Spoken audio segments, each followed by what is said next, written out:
Hello বন্ধুরা, good evening. তোমরা সবাই কেমন আছো? আমার ছেলেটার খুব জ্বর, ওকে তাই ঘুম পাড়িয়ে এসেছি। ওষুধ দিয়েছি, ওষুধ দিয়ে ঘুম পাড়িয়ে এসেছি। এসে এবার রাতের রান্নাগুলো সারতে হবে। রাতের রান্নাগুলো না করলে তো হবে না। যাই হোক, এখানে সবজি কেটেছি, সবজি ডাল করব। ডাল আগে থেকেই সেদ্ধ করে রেখেছি। বিট আর গাজর রেখেছি, এগুলো কুড়ে দেবো। আর বাদবাকিগুলো ভাজবো। এগুলো কুড়ে তারপরে একটু কড়াইতে নেড়ে চেড়ে ডালের মধ্যে দেবো। আর করব ফুলকপি আলুর তরকারি।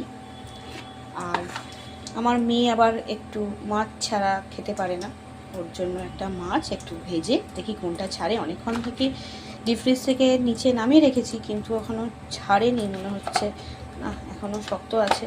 দেখি কোনটা ছাড়ে, চেষ্টা করি। একটা ভেজে একটু ঝোল করে দেবো।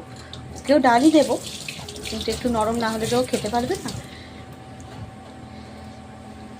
আজকের মতো এইটুকুই, টাটা।